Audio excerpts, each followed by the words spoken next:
There's nothing humane or democratic about Ukraine under Zelensky. Zelensky puts people in jail at will. There is no habeas corpus. People are shanghaied into military service. Ukrainian secret police shows up and puts a bullet through anybody's head who refuses to comply. Zelensky is a little Stalin. The notion that anybody should lift a finger to defend this man and the disaster he's created is tragic and laughable. I'm sure we're going to hear something similar in the near future about the Middle East in order to get everybody to mobilize and support the Israelis and the resumption of their campaign in Gaza and the opening of the new campaign in the West Bank and Iran and so forth. The point is, I don't know that President Trump parsed his words as well as he should have, but I don't see any evidence that the Russians will back off of exactly what Peskov said and what Lavrov has said, and I'm sure Putin has said. If you're a NATO member, you don't send any troops into Ukraine under any circumstances. Well, I think that President Putin probably pointed out, and I think President Trump, for whatever reason, left it out, that European troops would be acceptable provided they were not NATO members.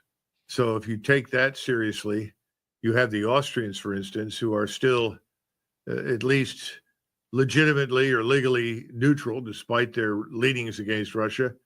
You also have a similar phenomenon with the Swiss. They're still neutral, if not in practice, certainly in theory. I know that other things have been discussed, like troops from India that are experienced peacekeepers. Now, getting back to something else that Zelensky, this discussion with Zelensky very briefly, the Ukrainian people have had it with him. All these lies about how popular he is and has the support of the Ukrainian people are just that, they're lies. Ukrainians would like this to end yesterday. If you take away his British U.S. security force that surrounds him and protects him, these mercenaries, he's not going to be there for 10 minutes before he's offed. So I think we need to deal with the facts, and nothing this man says is true. Everything that comes out of his mouth is a lie. Ruta needs to wake up to that. Everybody in Europe does. This man is a total charlatan, and he's been part of the fool's play that has been running nonstop since February 2022. I'm really quite shocked about Zelensky, and I'm also amazed at how polite President Trump is being. He's been remarkably polite. The truth is, Zelensky's no longer relevant. He needs to shut up and get off the stage as quickly as possible. The longer he stays there, the higher the probability that he doesn't live long. He needs to understand that. He needs to stop listening to the British and the French, who are feeding him a lot of nonsense and have no chance whatsoever of helping him, especially that principal clown in the European circus, Boris Johnson, who is recently in Kiev again. Bojo from London isn't, and Macron in Paris is almost as irrelevant as Zelensky. It's unfortunate that we say that, but truthfully it is. He could have been much more relevant if he had taken a more strident position earlier against the stupidity, but he refuses to do that. So Trump is going to do whatever President Trump wants to do, and President Trump is not an enemy of Ukraine by any means, but he wants peace and stability in Europe, and he's going to deliver it. And I think Putin is going to help him deliver that. So I think at this stage of the game, Zelensky's irrelevant. It doesn't matter what he says or does. And the British and the French need to go home. And they need to tell their troops to stand down. They're not going anywhere. No one wants them anywhere, least of all the Russians in Ukraine. It's getting to the point where if you have nothing to put on the table, then shut up and get out. So I think this war will end when the Russians content and satisfied with what they've accomplished. I think those things will happen. It will all end. But the British and the French are living in a dream world. They're behaving as though they are great powers. They really aren't. They're middleweight powers at this point. They don't have much in the way of armed forces. That's not our fault. That's theirs. And they need to understand that. Once again, that's not President Trump's fault. That tragic outcome is a consequence of President Biden and these globalist fools that are still in power in places like Paris and London, and for that matter, even still in Berlin. And of course, Mark Rutte really needs to consider resigning. And if he feels very strongly about what he said, He should volunteer his services, get on a uniform, pick up a weapon, fly to Kiev, and offer his services in the front lines. I don't see that happening, but that's what he ought to do, because what he's just said is just pure, unadulterated nonsense. The point is, nothing's going to happen until the Russians are confident and comfortable with the outcome on the ground. They're not there yet. They're not comfortable with the denazification. They're not comfortable with a number of these conditions. Again, that's why it's so important to get control of Ukraine, of the Kiev government. The best thing we can do is to send Mr. Zelensky and his little inner circle away. I don't know if they want to bring back Zaluzhny, who's the former general that's currently sitting as ambassador in London.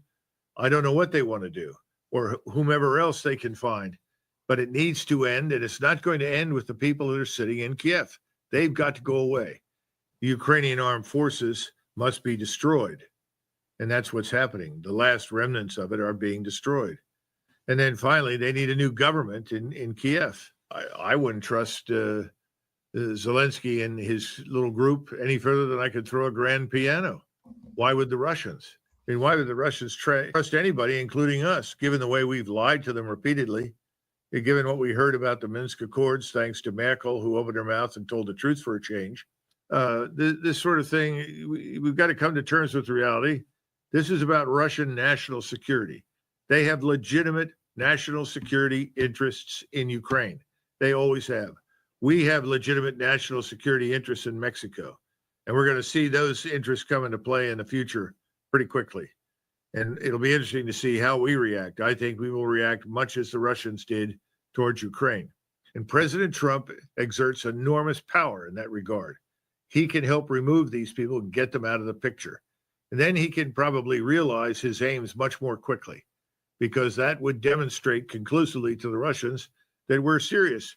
We're the ones who have run the show there. We're the ones that brought on this war. Remember that. And the Russians know it. And so they're watching to see what we do. Talk is cheap. Action is everything.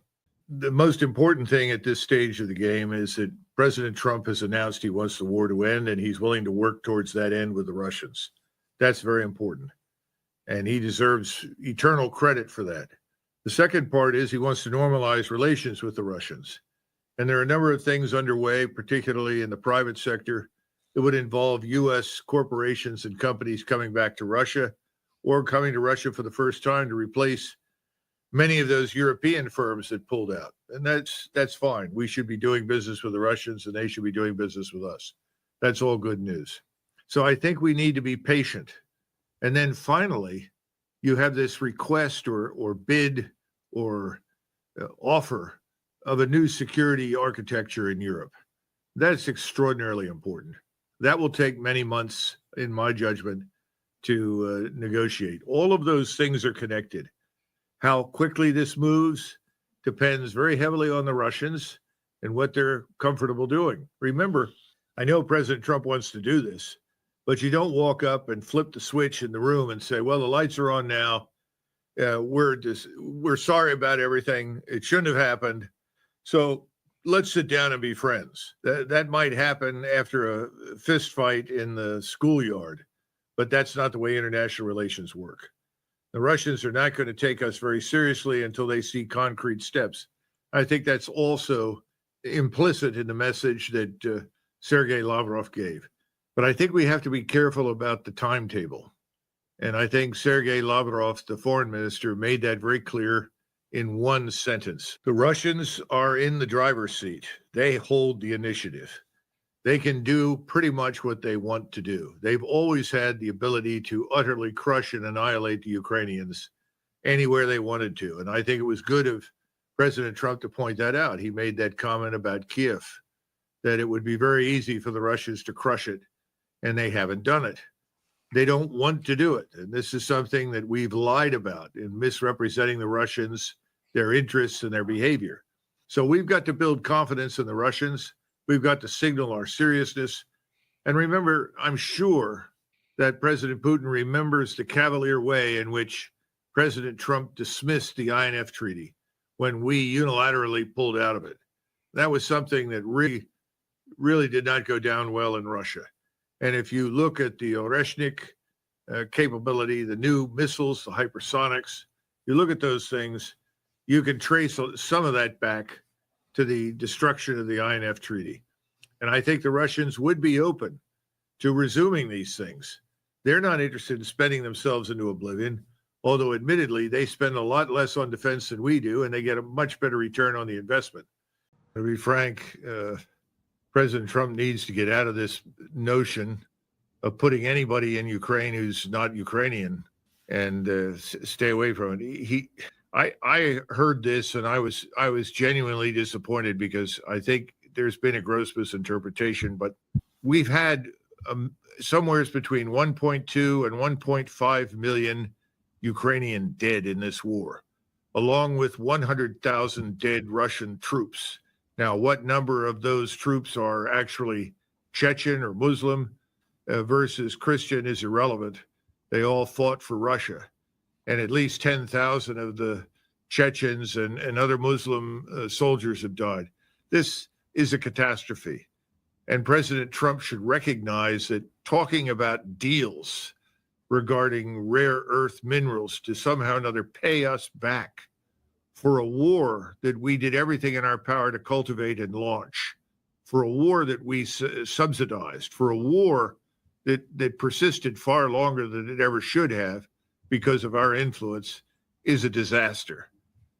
I know that President Trump recently said some things. I think he was in error, and we are all going to discover that Moscow is not interested in any agreement that allows NATO troops, specifically French or British, to take up residence under any circumstances, whether they're peacekeepers or anything else in Ukraine. So I think that's unfortunate. And if President Trump really wants this agreement to work, he needs to go back and carefully examine Putin's words. I think he should be much more mindful of the human losses, recognize this country is now wrecked, recognize that Russia has also paid a price for its victory, and back away from this. Stop talking about deals that are going to compensate us for something good. We didn't do any good. We did the opposite. But of course, Bojo the clown is interested in creating the illusion that somehow or another we're going to end up with a Ukraine inside NATO at some future date. And that, of course, is a non-starter. We may not see NATO around very much longer as it is. And then finally, I'm not sure about this rare earth business and how much is actually present. I've seen several reports that suggest there's very little over there. Now, there may be other kinds of minerals, maybe lithium and some other things. I don't know. But at this stage, I think it's both in bad taste as well as ill-advised to talk about that sort of thing in public. I think President Netanyahu intends to resume the attacks in Gaza. He plans to continue activities in the West Bank that will ultimately result in something similar to what's happened in Gaza. And I still think that he's carefully organizing for an attack against Iran. I think Egypt is very close to delivering an ultimatum. They've announced that they're going to provide an ultimatum to the Israelis. I don't know what the content is. I've been trying to get a copy of it, or at least a translation of it. Haven't been able to do that. But I think that ultimatum is coming from President Sisi to Mr. Netanyahu, and I think that will trigger a war, because I don't think Mr. Netanyahu is going to stop doing anything. He is going to absolutely continue to do what he began. I think all of the Arab states, they're meeting, as you know, on the 4th of March. This is to consider the plan for Gaza that's been outlined by the Egyptians, which is obviously radically different from what the Israelis and President Trump have been talking about. For instance, the Egyptians plan to build temporary facilities for the population to remain in Gaza while repairs are effected. And this is something that the Israelis are obviously completely disinterested in. Most of this has been done with the goal in mind of driving the population out or killing it. So why would they accept a plan from the Egyptians that involved reconstruction that allows the population to live nearby on the land that is theirs, where their ancestors have been for at least 1,000 or more years? it's not going to happen. I think the Russians in particular, at this point in time, are not interested in nonsense. They're not going to take any sort of strategic hedge that President Trump or anyone else thinks they're creating seriously. They want an end to this. They're willing to sign an agreement with us. They're interested in a security architecture for Europe, Russia, and the United States. We need to take that very seriously. This should be seen as a strategic inflection point in the history of Europe and, frankly, the world. And we should treat it appropriately, very seriously. Sit down and work it out, however many months it takes, because this could set the stage for decades of prosperity and peace and stability. That is what everyone should now be interested in. Russia is interested in it. I think we are as well. All this sort of tactical nonsense or mispronouncements all needs to go away. In fact, frankly, Judge, there are too many people in this administration talking too much about everything. So the only answer I can give you is that I don't know, but this is another example of something that happened to him during his first term. He would issue an order, he would give direction, but then there was no follow-up to ensure that his orders and directives were obeyed. That may well be the case now. And of course, Secretary Hegseth is new to the Defense Department. He may be in a somewhat similar situation. I don't know. He would provide more aid if they provided mineral wealth to the United States in some substantial form. Again, it makes no sense. All of the aid should stop immediately. Not humanitarian aid, but certainly any form of military aid should stop immediately. Why would the Russians take us seriously for a second if we sustained it?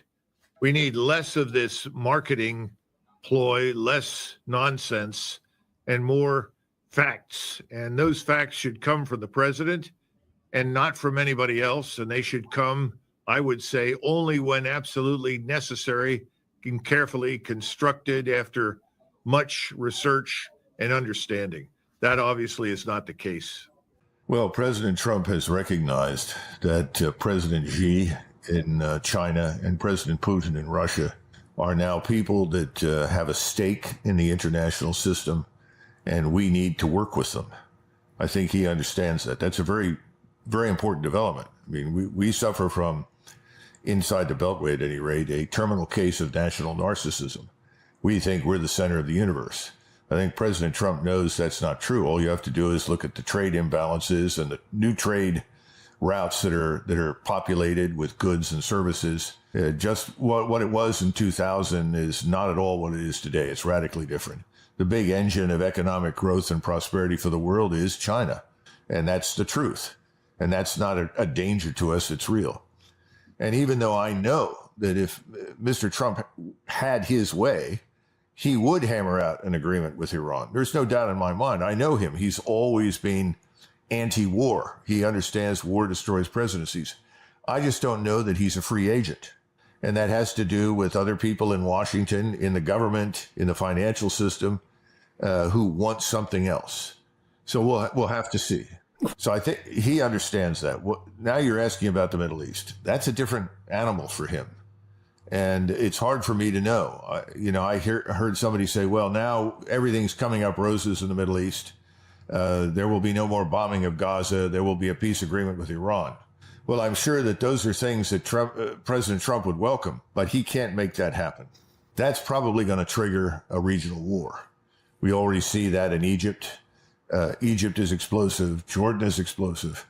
And then even Turkey, which has been very opportunistic lately in terms of willing to cooperate if it advanced their interests, as in Syria, may turn around and say they can't tolerate that.